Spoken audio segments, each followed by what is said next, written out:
Hello and welcome to today's teleconference, New Member Outreach and Retention. My name is Ryan and I will be facilitating today's call. The call is scheduled to take place for 1 hour. Following the speakers, the phone lines will open up for participants to ask questions. At any point throughout the call, you may press *1, that's *1, to queue up for the question and answer portion of the teleconference. Before asking your question, please be sure to state your full name, the chamber you represent, and who your question is directed towards. Our first speaker, Sebastian Dinard, is the Executive Vice President of Member Relations and Services here at the Canadian Chamber of Commerce. He will begin with opening remarks. Sebastian. Thank you, Ryan. So I just want to thank everybody for their time. I also want to point out Ryan was very thorough in asking me how to pronounce my last name, and he nailed it. So thank you very much, Ryan. That's great. So for those of you who don't know me, which is probably the majority of the people on the call today, my name is Sebastian Dinard, but you can call me Seb. And I'm the new EVP of Member Relations and Services here at the Canadian Chamber. Over the next weeks and months, I'll be going across the country to meet some of you to describe and explain what we've been doing here at the Canadian Chamber. And one of them is what I would call a reorg on the front end that involved my role. So now under one umbrella, we have corporate relations, we have services, and we have Jennifer's group, which is the network, under one banner. And the reason for that is we believe that there's a lot more value to be had having all of those groups under one banner, where we can not only deliver value to Canadian businesses, but more importantly to the entire network here, which is a good majority of you on the phone. So I want to begin by thanking all the speakers today. I know your time is very, very valuable, and obviously you probably took some time to prep for this, so I want to thank you for taking the time. I thoroughly appreciate it. The reason for today's call is all about chamber growth. What we want to do is share best practices about outreach, engagement, and retention. We all know growth is extremely important for any business, but more so for our organizations, because with growth comes the ability to build more influence for our members, and that's why they like working with us, whether that's for services or policy advocacy. There is strength in numbers, so growth is something that is of ever importance for us. But as I realized over 3 months being in the job, a lot of the members in the network are chronically underfunded. We don't have enough money to pay and invest in effective member retention strategies. So these kind of activities are stuff that probably wouldn't cost a lot of money, but gives us a good time to share best practices so we can constantly constantly improving on the way we approach the business. Hence, the 7 speakers today that we have are so important. As we all know, our primary duty is to our members, and obviously the input from our members are extremely important. So I want to announce today that we're actually going to be continuing this series, and the next series is going to be about member input. So we're going to have a panel of current members and past members that are going to join us, and they're going to share with us their thoughts and their impressions so that we can continue to evolve and innovate on our business model and our value proposition. So stay tuned. Jennifer and Ryan will be sending that to you in the coming weeks as we prepare for that. Another thing under our banner that Jennifer and I will be working on is something called Essential Business Services. And I'm happy to share with you guys today that over the coming weeks, we're going to be sharing with you a new tool, something called the ROI calculator, that you'll be able to use with your members and with your stakeholders to more efficiently illustrate the value there is and the ROI that would be in joining with local, provincials, and federal chamber networks. So please stay tuned for that, and obviously we're pretty excited about launching that. We believe it's a great tool, and hopefully we're going to hear from you guys following the launch of that. So please welcome the 7 speakers today. We have 2 external to the Chamber Network and 5 Chamber executives that will be speaking. And I want to thank everybody who's participating today, and I'll pass it back to Ryan as he takes it from here. Thank you, Sebastian. And I'm happy I could pronounce your name correctly. We will now move on to the external speaker portion of our call. Our next speaker, John Reid, is the Chief Executive Officer of the Canadian Audit and Accountability Foundation. John. Okay, well, thank you, everybody. Thank you, Ryan, for the invitation, and thank you to the Chamber for the invitation. A bit of a spoiler alert, I guess, right from the outset. I don't I don't claim to have any particular expertise on member outreach and retention, and I'm not sure whether we are following best practices or not, but it is something that we're obsessed with. It's something that we think about all the time because our strategy towards our members is hardwired to our strategies around achieving financial sustainability and revenue. So, this is something that we live with all the time. I'm guessing that we're not that familiar to many of you, so just a 2-minute tour of who we are. We're an independent, not-for-profit research and education foundation. And our business is all about public sector accountability. And that means that we work directly with a number of parties that are involved in the whole accountability system, principally auditors. Those are auditors from the respective legislative offices, the offices of the Auditor General, as well as internal auditors. We work directly with their oversight bodies. Those are legislators, public accounts committees, audit committees, and so on, and management. So those 3 organizations work together to make public sector accountability work. And our work revolves around 3 main domains. We're a knowledge institute. You could think of us as a knowledge institute. So we produce a lot of products, as in research publications, that are aimed at helping auditors and oversight bodies adopt best practices. We do a lot of training. We're a service-providing organization. And we convene a lot of learning events. So that's who we are. We're very small, maximum 16 staff. We have nobody full-time dedicated to issues like communication or member outreach and so on. So as a small organization, it's a constant challenge, but an important one for us. So we have 2 big categories of members. I would say we have very large and benevolent organizations that are our primary funders, and we depend on them for our existence to a great extent. And then we have a number of smaller organizations whose dues are proportionately much smaller, but they're key to our future strategies.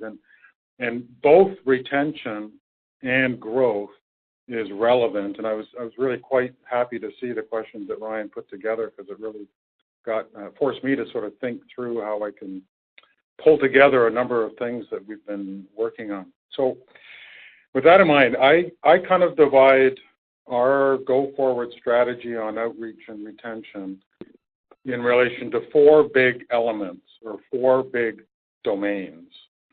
And I'm sort of using these as a construct of where we are now and where we have to go in the future in order to achieve our goals of financial sustainability and revenue growth and member growth. So one of those 4 is clearly expanding our membership. So we need to find new members and new clients.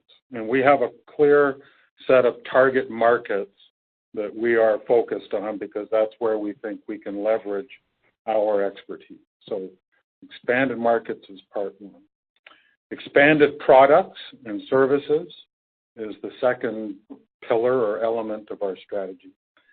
And, I was interested listening to Sebastian. I think there probably are many things in common between our organizations, and one of them is what we do for our members. And for us, that translates to products like the research products, the methodology that I talked about, and services such as training. So, in the future, we know we need to offer more of what we're already offering into our new markets, but we know also that we need to create new products and new services. And that is clearly part of the value proposition of continued membership, and I'll come back to that in a second. The third element that I'm focused on are strategic partners, and the 4th element is technology. And I bring those up in that way because I sort of see both of those as enablers for us to achieve our primary objective of expanded members and expanded products and services. And I'll come back on that in a second. And then weaving through all of that, all of those four, is the importance of communication. So I got 1 minute left, so I just want to touch a couple of points. So as far as retention goes, this is about keeping your membership happy, and that's clearly about the products and services that we offer. But it's a lot more than that. I think one of the things that we try to do a lot of is to both consult with our members in what products and services we place. So we put a heavy emphasis on consultation. And equally important, we engage our members in the development of our products and services. And that in itself is a value that they attach priority to. Just being part of a community where you're developing something, aside from the output, is a good strategy for retention. And growth obviously is all about value as well. But when you come to growth, I mean, you're essentially trying to reach people that don't already know you. So there's a lot of awareness building that you have to do. And that, to me, is where I see the importance of strategic partners. Because strategic partners, if you choose them carefully, can actually help you spread your brand and your message. And when some of those partners are credible in their own domain, they can offer testimonials on behalf of the organization. This is something we've played out in real terms in our programming related to auditing gender equality, which is one of our areas of specialization. So the last thing quickly I would say then, I think everybody knows that the value proposition is really hard. It's elusive. Very interested to hear about your value calculator, Sebastian. That was quite intriguing. I think we have a particular challenge in our organization because the value of the institution of having an independent research and education institution is a value unto itself, but it's hard to sell that because most members are going to look at the direct benefits that they receive. But part of our sales pitch and part of our ongoing challenge is selling the value of the institution, of what we do to create the profession that our practitioners operate in, to be part of a community, and ultimately to be contributing to the public good. And that's part of our curse and our pleasure because that's what we're mandated to deliver. So I'm going to stop there. I know I ran over a little bit, but again, thanks for the invitation and interested to hear other points of view. Thank you, John. Our next and final external speaker is Edward Byers, the Director of Membership and Business Development at the Canadian Society of Association Executives. Edward. Thanks, Ryan, and thanks, everybody, for having me today. I'll preface the call with, I guess I'll tell you a little bit about CSAE in short, and I know keeping everything under 5 minutes is always a difficult. So CSAE we're the Canadian Society of Association Executives. What we like to say is that we're the association for associations. I know that sounds crazy, but it's true. We represent 1,100 associations and about 3,000 individual members. I'm proud to say that I don't think we stole her, but our new CEO, Tracy Folks-Hansen, actually comes from the chamber world. She was the former executive director of the Whitby Chamber and also worked for the OCC. So there's probably the refocus on being a member-driven organization probably comes from her experience with the chamber, because I know it's super important. And being any member-driven organization, it's all about the members first. So I probably echo some comments from both of the previous speakers, but it really is about the member first. And so I'll share with you a few of the things that we're working on from the recruitment and retention side. But I'll preface it with the fact that last year was the first year, I think ever, or in a very long time, that we've actually done an annual membership survey of our members. Because without knowing what they want, it's pretty hard to add value and show add value and continue to add more value when we want to make sure that we're servicing them well. So we had everything in there from retention rates to satisfaction scores, net promoter scores, all kinds of things. And our rates are quite high, but there's always room for growth.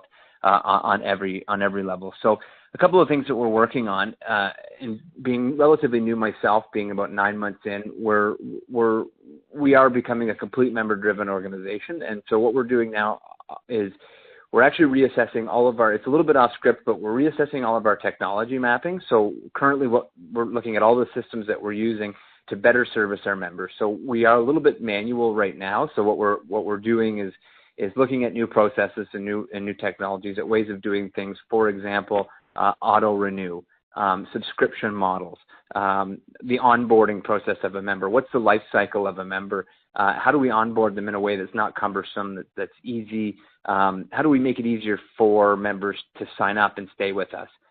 Segmenting. So when our members choose, hey, I really only want to hear about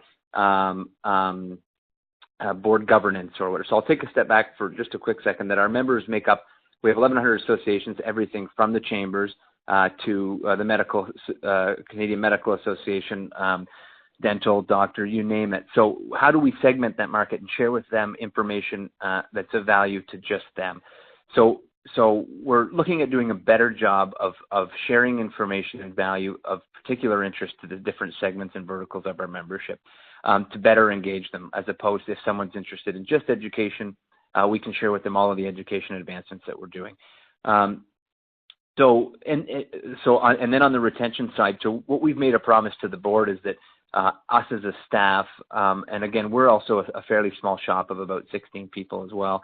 And what we're doing now is we've made a commitment to the board to call all of our members. So every week, every one of our staff members calls roughly about 5 to 10 members. And it's not a sales pitch. It's a call that says, hey, this is whoever, and this is what I do at CSAE, and I'm just checking in on you. It's a personal touch, and it really drives back to being a member-driven organization. And it talks about, hey, what can we do for you? What can we do better for you? It's not, hey, we're looking for you to renew your membership or buy more things. It's just a simple check-in from one of the team, one of the staff. So it's not external. It's somebody that's just checking in on you. And what we find with our membership life cycle is that we probably lose our members from the 1 to 3 year period. So we're actually, and I also don't propose to know all the answers because we're all figuring it out as a team as well. But we're putting a renewed focus on what that first 1 to 3 years looks like and how do we better engage them then. The members that have the designation that have been around a long time typically continue to stay until the retirement years. So how do we get them in the door, and then how do we keep them there after they come in the door? On the recruitment side, we're now refocusing our efforts on all association professionals. So we're looking at what is the life cycle of a member from the students? How do we educate them about the not-for-profit and association sector? And how do we get them in the door early in their careers and then keep them engaged all the way throughout their progression of their career path? So there are different things that we're doing there. And then we're also taking a step back from the typical email blast and trying to do a bit more of a segmented, targeted, personal approach. And we're actually going back. So we're looking at ways to do hard copy letters from our CEO, Tracy Folks-Hansen, to the CEOs or to a segment of the market that's a personal touch, as opposed to just inundating people with offers that we have or recruitment initiatives that we're working on. So there's a lot of stuff that we're working on, but we're really trying to refocus our priorities to continue to be a member-driven organization. The one other thing on the renewal side, that we have two categories of membership, which is the association professionals, and then we have our business membership, which is the suppliers and the folks that service those association professionals. So what we're doing with our association professionals, what we will be doing is in there we have group memberships where all of their staff can be members. So we're actually going to send what we call a group report card. So did all of your staff take advantage of the membership, and what can they be doing more to take more advantage of their membership? And I take the last point from what we just talked about the strategic partnerships. It's ironic enough that I'm at a strategic partnership conference right now in Toronto, and we're talking all about that. How do you leverage the partnerships around growth? And for example, we've created a new corporate partnership program. So growth from non-dues revenue, but also growth in terms of, again, helping share that message about what CSAE is all about.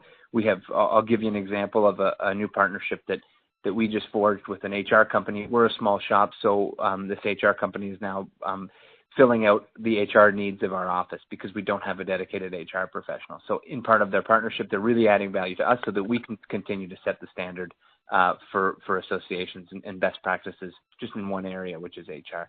I've probably gone over. Have I gone over 5 minutes? I think you're just on time. Okay.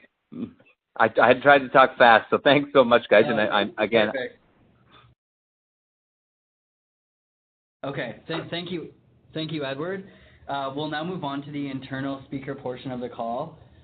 So chamber executives, and our first chamber executive is Tim Ferris, the Director of Membership Services at the Edmonton Chamber of Commerce. Tim. Good afternoon, everyone, and thanks, Ryan. We ourselves are undergoing a lot of change, quite exciting with creating our culture of engagement versus the standard notion of recruitment and retention.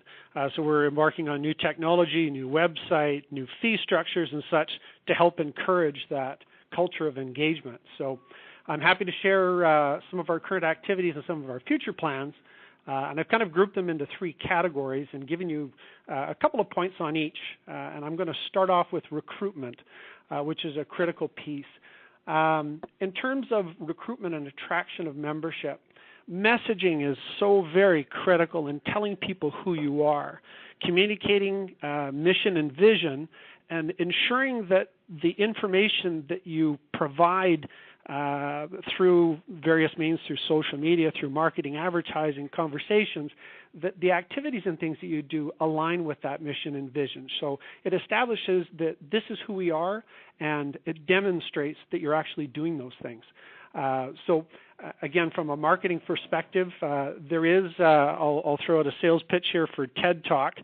Simon Sinek has one called Start With Why. And it's a fantastic 17-minute video that kind of explains that notion of marketing and aligning it with mission vision. Another one more at the ground level is having the ability to deliver a 30-second elevator pitch, something that will generate interest and further dialogue. And that's very important that everyone within the chamber team and even within the board of directors have the ability to communicate that effectively as to, specifically why you're there. Another point, and the final point on recruitment and with new members, is bringing on the right members. So understanding why they've joined and aligning offerings. And it's really important that the first stage is getting to know everything that you can about those prospects and their businesses. So then you can align your offerings with the things that provide them with the most value. That helps you in terms of retention, engagement down the road, but understanding the members. So taking the time out to learn about what's important to them and then recording that information in a way that you can continually communicate and follow up and hold them accountable to those things that are important to them. So that's on the new member recruitment. On the retention side, it's critically important that we get to know our contacts within our system. Our primary contact, billing contacts, and know our systems that we use to gather that information has that capability. And if it doesn't, it's very important that you create the ability to do that. Understanding and getting that detail into a CRM or a way to track that information. And then once you get to know them, you can communicate the specific things that the reason why they've joined the chamber. So very important. The other one is support those primary contacts by providing them with employee-facing collateral, things that they can share with their team. Something as simple as messaging, did you know that we are chamber members and you have access to stuff? So that's very important to provide that. It supports them. They've got busy, highly competitive landscapes, and the more support you can provide them, the better. Finally, on the engagement side, again, it comes back to understanding our members, so recording as much detail as we can, and then communicating with them with the information that is important to them. So it could be, from a business perspective, economic or industry information about their business. Or you could gather and provide communications that utilize information about their role. So if they're a human resources professional or a marketing professional, what kind of information that they want to see. And utilize partnerships with municipalities, with city economic development. Don't create the content. Use their content to kind of provide them with good messaging and stuff that they're here to learn about. And then looking at communicating specific reasons as to why people would want to belong. So marketing campaigns that recognize specific partnerships you have. For example, our members saved $4,000 last quarter by shipping with our partners at UPS as a chamber member. So leveraging the kinds of services that you're providing today, it makes it very real for people to understand, oh, I could take advantage of that, and that would help move my business forward. So there's a few tips for you. My time is up, and I will be available for questions after. So back to you, Ryan. Thank you very much, Tim. And on to our next speaker, Christine Little. She is the Membership Development and Marketing Manager at the Fredericton Chamber of Commerce. Christine. Thanks, Ryan. Hi, everyone. I'm going to do, my presentation is broken down into 3 sections. First section will be retention strategies that we currently use or have used in the past that have worked very well, membership engagement, and then the outreach piece. So we have a program which we've been doing here for the last couple of years called 7 Touches. And it's made up of every staff member here, and there are 5 of us, reach out to a member within their first year of joining the chamber. We do things like send them a welcome package upon signing in. We send them a menu of the advertising options that they have. The president sends them actually a welcome letter. Our events manager, she sends a sponsorship and professional development opportunities package for them. We send them information on the advocacy that we are currently working on. I do a follow-up as well on membership, just to, hey, how are things going? You've been around now for 6 months. Is there things that we can do that we can help you that maybe you're not doing, or you need some information on some things that we offer? And the last one is our CEO. She sends a personalized message as well. Again, it's a follow-up and, how are things going? We also, in the last year and a half, we've done a better job of communicating what we do for membership value, which we feel is very important. So we've gotten more in touch and done a better job with direct email to our members on various advocacy issues that we have, using our social media to that advantage as well, and letting folks know the things and the issues that we are working on, along with putting our topics, et cetera, issues that are taking place in our magazine and along with our newsletter. We also have created a I'm a Member Because campaign, and we used our social media to deliver this. So Facebook, Twitter, LinkedIn, and Instagram, where we tagged the businesses and the owners of those businesses, which provided them more credibility along with visibility for us and for their competitors seeing this, and some of them actually became members. So that was a win-win for all of us. Then we also do member visits throughout the year. So simple things like just simply dropping by a chamber member and, with some treats throughout the year. One thing I did 2 years ago and will do again, which was a big undertaking, but it worked so well, is I reached out to the entire membership and asked if they were interested in a visit. Within a span of 4 months, I visited 400-plus members. I had no agenda, and I learned lots about the members, their issues, etc., and I think that worked super well for both parties.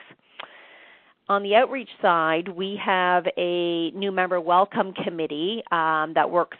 We meet monthly, and they go out and also visit new chamber members, and then it becomes peer-to-peer. So they encourage them to attend the various networking events that they may be attending with somebody to go with, because sometimes it's daunting. They may answer questions that the member may have, or worst case, they'll come back to me with any questions that they feel we need to address. So it opens the door and creates a healthy relationship right from the start. Another area that we have done for new member outreach is we have an open house for all these new members. We do it in the fall of each year. We invite them and we replicate our business after hours. So it's an opportunity for new members to meet other new members, a little less daunting to mix and to mingle. We also invite our benefit providers to come as well and say a few words about the benefits which they offer. It's just a little less intimidating, and it's worked out really, really well for us. Another area of member engagement that we do here is the chamber. We have an open house. We throw open the doors to our members and offer them refreshments and appetizers. We do that in mid-January. It works out great, and this event brings out folks that we never see any other time of year at any of our other networking events, if you will. So we love this. We've done it now for the last 4 years, and we plan to do it for many more. I will also attend, once a year we have an office supply show. Our local supplier puts on a big trade show, and he invites us. So I always purchase an item where we logo it and we give it away. So it's a great opportunity for me in a different environment and setting just to connect with our members, have a conversation, thank our current members, and also it's also helped with recruitment of new members as well. So it works great. It's a day of my time, but it's well worth it. And then we also attend members' fundraising, community dinners, and various events. Now, we can't attend all of them, of course, but we try to support as many as we can. We'll do social media for those as well. And it's a great opportunity for us to perhaps meet future members at some of these events as well in a less intimidating setting. We also do professional development and lunch and learn opportunities, magazine articles. We encourage all of our members, but in particular our newer chamber members, to share their talent and with the chamber network as a whole. So it gets them out there. It shows, that they've become a member, whether they're writing a business article for our magazine. It's a great way for them to promote themselves as well. And the last piece that we do here is social media. So we, all our members that are on social media, whether it's Facebook, Twitter, LinkedIn, and Instagram, we follow them, and we in turn promote their events that they may be having.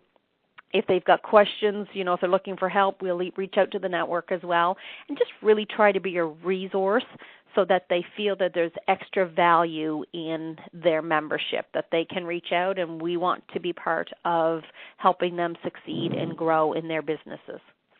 That's it for me, and I'll be available at the end for any questions somebody may have.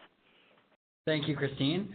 Our next speaker is Stuart Harrison, the President and Chief Executive Officer of the Greater Peterborough Chamber of Commerce. Stuart. Thanks, Ryan. Hi, everybody. So Peterborough, a city of 80,000 people. We've got 900 members at our chamber, 7 staff. We, too, did a survey fairly recently, and it revealed that there was 3 things that our members value most about what we're doing. And those are influence, what we call, that's the advocacy and lobbying work that we do. Profile, that's the marketing and promotion that we provide for our members. And knowledge is really all of the programming that we have out there, everything from lunch and learns to policy positions, legislative updates, things like that we're always disseminating. So what we're trying to do is just focus on those 3 things and then have everything else just kind of fall in place underneath those 3 pillars.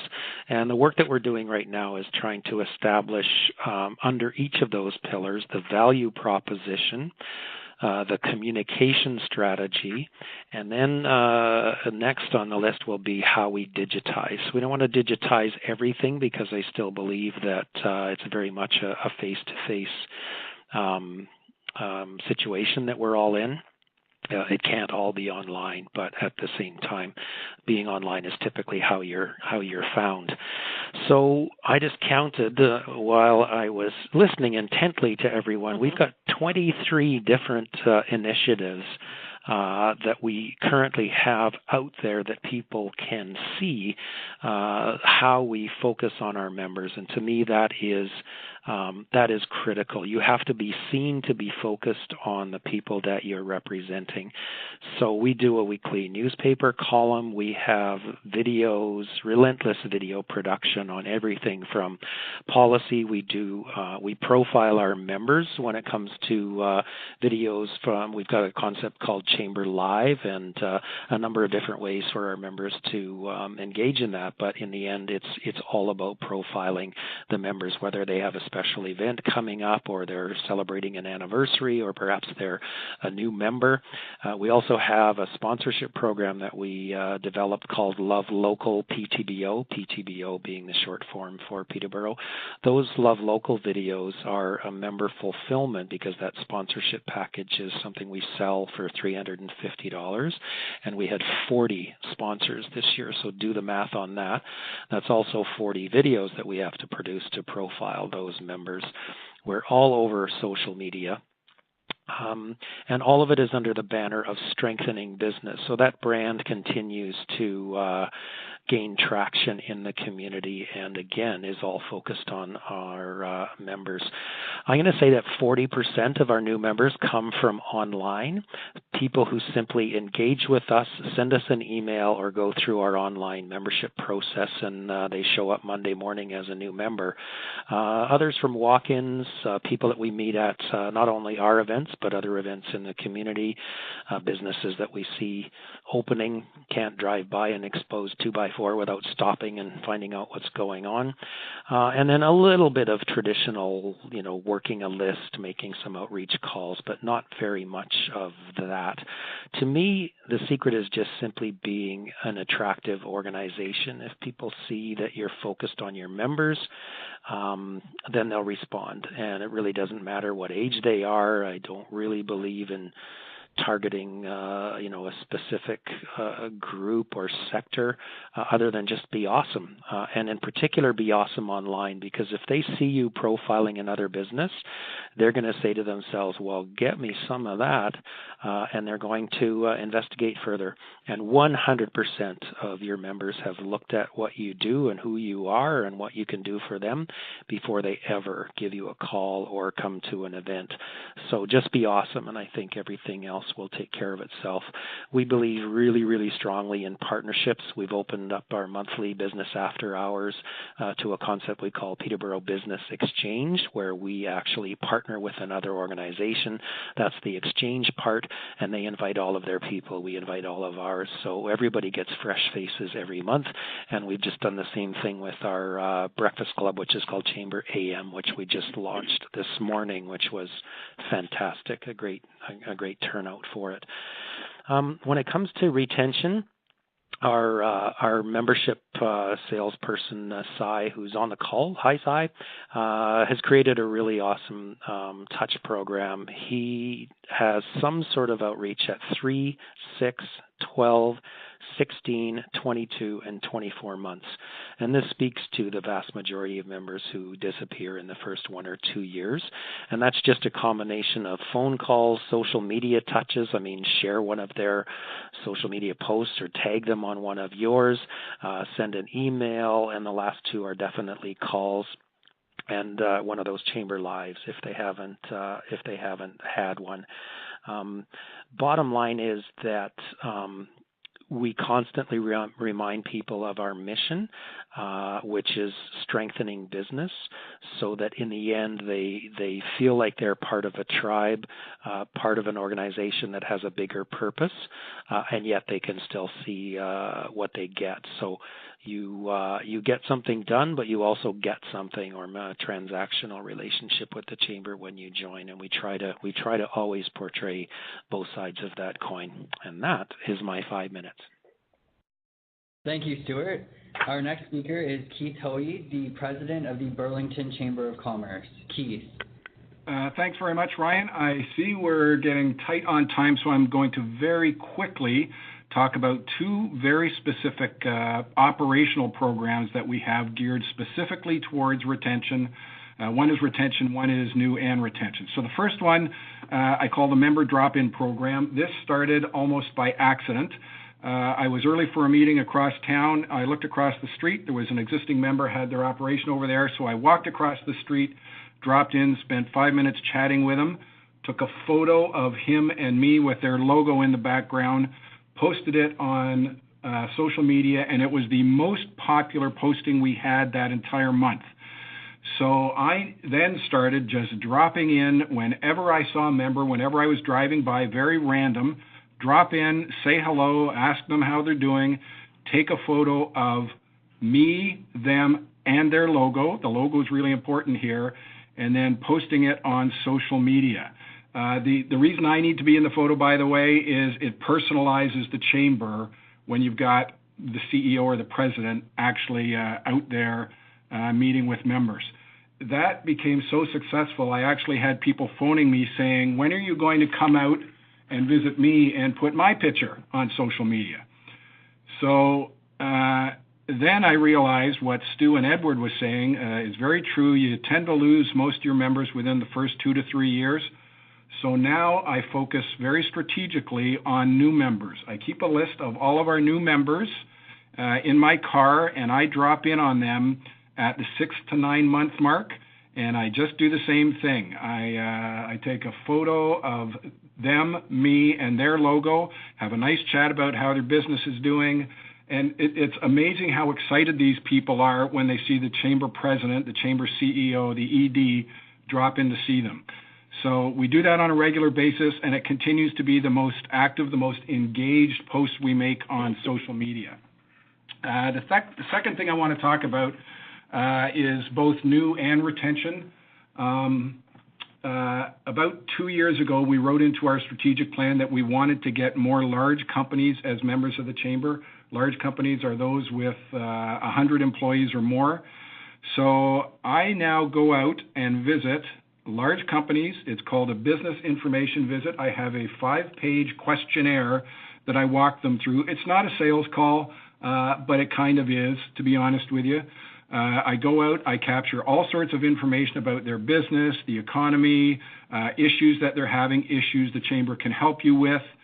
And then I follow up on those by inviting executives, C-suite employees from large companies to come to chamber special events. If we've got the Mayor's State of the City address, the Business Awards Gala, we set up what's called the President's Table, and we invite these people to come for free. They're both members and non-members.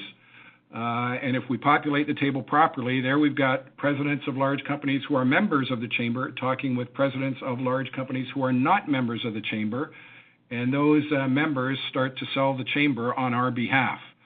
I also, when I'm out visiting with these large companies, I ask them if they want to have a politician come out to visit and see what their operation is all about. And invariably they take me up on that offer. So that's one of the follow-up items that we do that gets me in their door again to talk about what the chamber's all about. Now, it's a lot of work to do these. I've been doing those member drop-ins for about 2.5, 3 years now. In 2018, we had 6 new large companies join the chamber. In 2017, we had 5. That's about 10%, by the way. We've got about 60 companies that have more than 100 employees. So we had a 10% uptick in both of those years. And I think it's because of the combination of things, just the business visit, asking about their company, bringing a politician out and inviting them out to special chamber events. A lot of time involved, a lot of planning involved, but I think it's paid off for us. And I'm looking forward to questions. Thank you, Keith. Our next and final speaker is Lana Lang. She is the Business Development Coordinator at the Chamber of Commerce of Brantford Brant. Lana. Thank you. Good afternoon, everyone, and thank you for this opportunity. Certainly a lot of the great presentations that have happened so far touch on different segments of mine. So I have went at this with a little bit different approach. Today I'd like to start with a discussion about some recruitment tools that I use to increase our chamber membership base. Excuse me. In that regard, I came across the following statements that another membership colleague who's actually from Washington, and I'm part of a blog that he creates.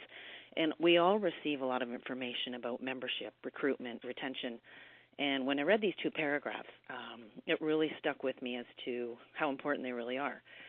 So the first one is when it comes to new member development, one's success correlates with the ability to present their multifaceted organization in the simplest way possible. So how true is that? And the second paragraph is a successful chamber professional is one who can strategically uncover a prospect's key area of interest and deliver the related aspects of membership in bite-sized chunks, serving up just enough information to gain their support, but not so much as to overwhelm them and prevent them from making a timely decision. So I just thought those 2 really resonated with me as far as being out there and looking at recruiting businesses. I'm currently working on a campaign targeting medium to large-sized businesses, and I reached out to this new local business via an email campaign and followed up with a phone call. We chatted briefly. He seemed rushed for time and not very engaged. Then he said, actually, I just have one question for you. What are the top 5 reasons I would join your chamber? It was a very blunt question, and basically, I could give him a list of 5 things. Might be the wrong things, might not be relevant to his business at all, and potentially I could lose his attention, which I really didn't feel that much engagement from him to begin with. So obviously I needed more information to properly answer his questions. What exactly do they supply? Where do they supply it? Where do they distribute? Who are their target clients? And what keeps them awake at night? So we chatted to confirm they're a new business to Brantford within the past few months. His plate is very full with new business challenges. I did learn they are trying to increase their presence locally, obviously, and may consider chamber membership at some point, but in the near future, that would happen. Today was not the day for membership. So we ended our conversation, 2-way conversation at that point, which was great, in that I would follow up with him in a month or so to reconnect. In the meantime, and with his permission, I've added him to our Chamber's electronic database. He'll begin to receive 1 email per week from us with interesting, engaging, relevant information. If he reads our emails, when I next reach out to him, he'll have a better idea and an increased knowledge of the Chamber and me, and things that we're involved with, and how we can continue this relationship process and ultimately bring him on board as a new member. I also reached out to him via LinkedIn to reinforce the chamber membership in that regard, so get in front of him. Using this type of strategic approach has helped me develop effective 2-way communication with several prospects and ultimately bring them on board as new members. And I believe it also contributes to a more sustainable member with increased retention. You aren't just selling them a membership or selling them benefits. You're developing a partnership with a future. And this is really working well at our chamber. And in that regard, too, so some of the benefits of membership that kind of correlate to this is we publish a full-color magazine every other month called the Chambers in Touch magazine. We offer all of our members a complimentary free half-page profile in the magazine. That has a $500 value to them. And essentially, it really doesn't cost us a whole lot. So we're always kind of going out there trying to come up with new ideas, as you all are. Another idea that we've been successful with is our new member referral program. So basically, any existing members that refer a member to me, I have them complete a form, or I complete it for them. I follow up with that prospect, and if they do end up joining our chamber, the existing member gets $300 in free advertising. So that's advertising in our electronic resources, so it doesn't cost our chamber a cent. But that member is in our resources, electronic resources, 3 weeks in a row. So I've gotten some really good uptake on that. In the first, I would say 2.5, 3 months, that landed us 8 new members, and I continue to work with that going forward this year. But we're always, as with all of you, as far as recruitment, always be listening, always be looking, always see what's going on in your community. If there's a struggling business, chances are the chamber can help. So there's always opportunity out there. Social media, local media, target different business sectors, and the vertical marketing side of it works very well. Right now I'm working with a lot of the rental companies in town, and out of 6 of them, 2 have signed up. So follow your intuitions and just look for opportunities and ways where the chamber can be of benefit. And that's it for me. Thank you, Lana.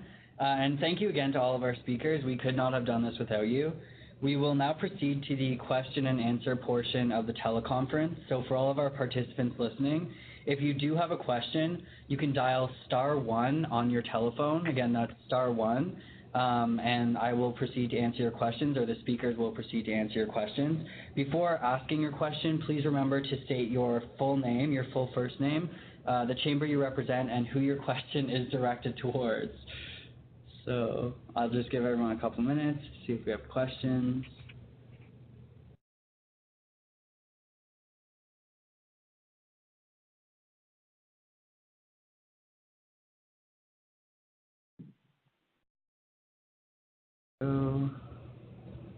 So we've got one from caller at 705-360-1900, and I'm going to unmute your line now. Hi, it's Cameron from the Timmins Chamber of Commerce. So we talked about a lot of the do's of member retention and engagement and obviously onboarding.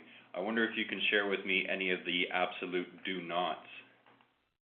Was your question directed at a particular speaker or just any of the speakers? I would love to hear from Mr. Keith Hoey. Mr. Keith Hoey, okay.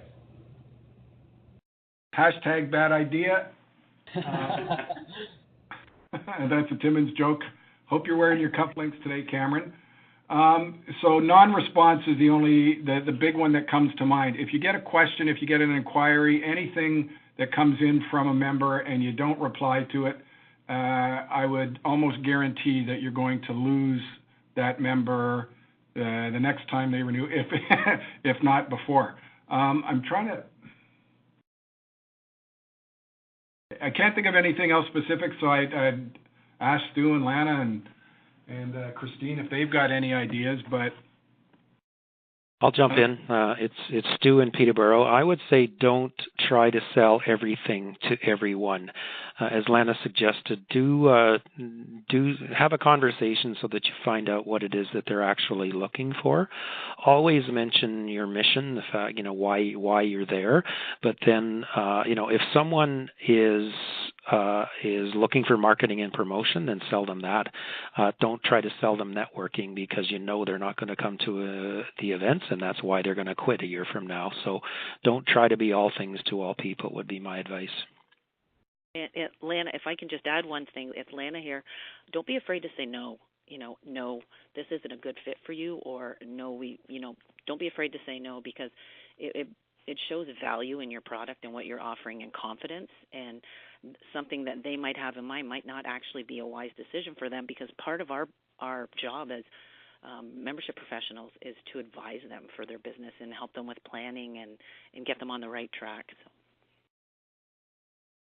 Okay, thank you all to the speakers, and thank you, Cameron, for asking the question. If anyone else has any questions, please dial *1 on your phone. So I'll give you another couple minutes, and then if not, we'll wrap up the teleconference.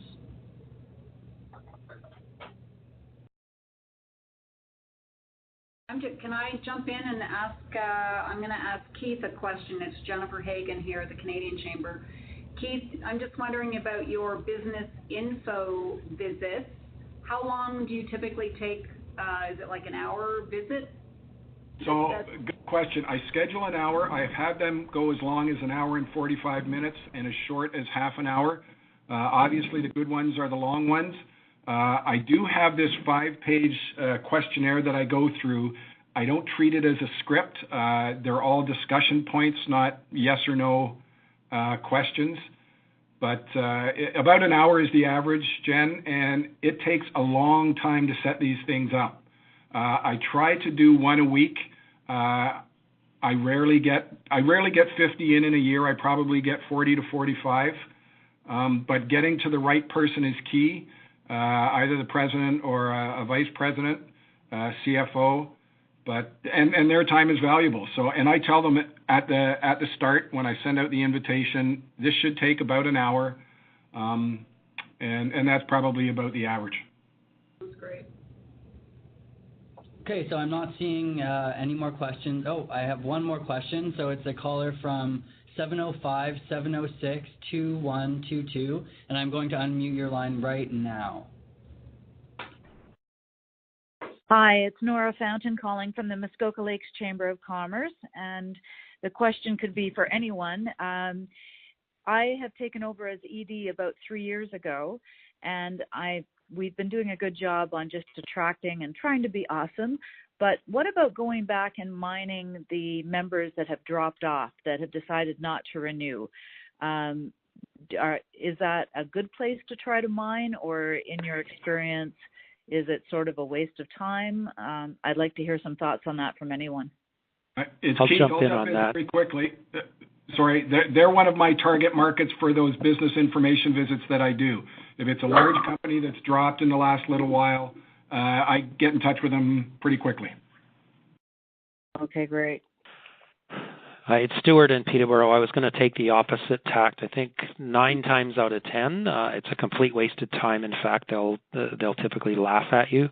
Where were you when I was a member? Has been the response that we get. That may just be us. But Keith, I do respect the fact that you're going out and meeting with them. We try to do that as kind of part of an exit strategy or exit interview, if you will. Try to have a conversation when they decide not to renew. But I would say 9 times out of 10, it's too late. It's Lana here. If I could just add a comment. Oops, sorry, go ahead. Okay, sorry. So Kathy Height, one of the membership professionals out there, she calls it her We Want You Back campaign. So I use that kind of as a guide. And what I did was run our canceled members report by year. And then, so I sorted, say, 2018, I sorted all the canceled members by largest business first, as in revenue, on incoming revenue. And then I took the top 20 and targeted them as far as viable if I thought there was a chance that we could get them back. And we did end up getting a few, but the numbers weren't outrageous. So it's a good exercise to do. And sometimes some of them just join right away. Some, as Stuart said, want nothing to do with you. It's Tim in Edmonton. I just wanted to share, we are quite active at our past members, and what we find often is the gap is we didn't meet their expectations, and oftentimes we found that we didn't gather enough information about their business when they joined us initially to really align the offerings that are important to them. So from a marketing perspective, to communicate that message, and instead of saying we want you back as a member, the messaging is we want to learn about your business. And then we'll assess whether it's a good opportunity or there may be new opportunities for membership. But it's all in that approach. And oftentimes people will talk about their business all day long. It's just a matter of getting that time with them and say, look, I want to learn about your business. We failed you in the past, but there may be an opportunity that we could help you be successful.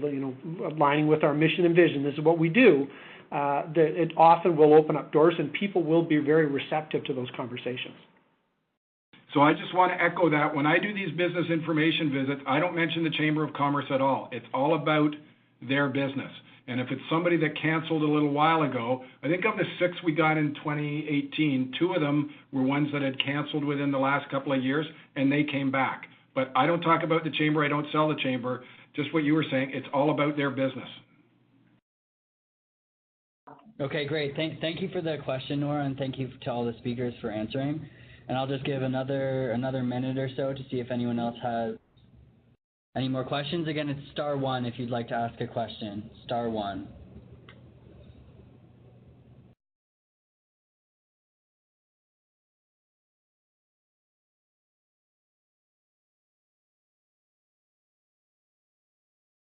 Okay, I'm not seeing any more questions, so we can wrap up the teleconference for today.